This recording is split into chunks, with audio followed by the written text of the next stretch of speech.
आणि यानंतरची एक महत्त्वाची मोठी बातमी आपल्यापर्यंत येते ती म्हणजे ठाकरे सेनेचे नगरसेवक कोकण भवनामध्ये आता दाखल झालेले आहेत।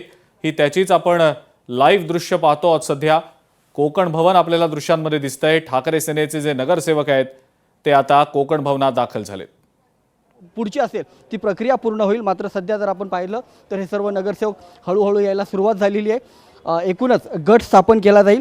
कुठेही महापौर निवडीच्या वेळेस किंवा जे नगरसेवक आहेत ते तुटू नयेत, त्यांना कुणीही लालूच देऊ नये, ते कोणा इतरांच्या संपर्कात येऊ नये, यासाठीची ही जी तांत्रिक प्रक्रिया आहे ती महत्त्वाची असते। ही तांत्रिक प्रक्रिया जी आहे ती ठाकरेंच्या शिवसेनेकडून इथून पूर्ण केली जाते।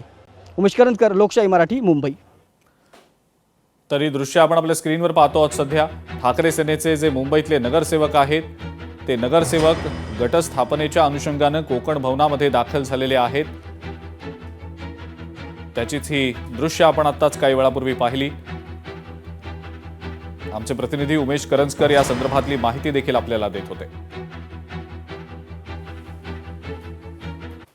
सरवणकरांनी केलेल्या आरोपांबाबत आपण माहिती घेणार असल्याचं मुंबई भाजप अध्यक्ष अमित साटम यांचं म्हणणं आहे। सरवणकरांचा निशाणा भाजपकडे नसून काही ठराविक व्यक्तींकडे असल्याचं साटम म्हणतायत। समाधान सरवणकरांनी अशा गोष्टी माध्यमांसमोर बोलणं टाळावं असं सुद्धा साटम यांनी म्हटलेलं आहे।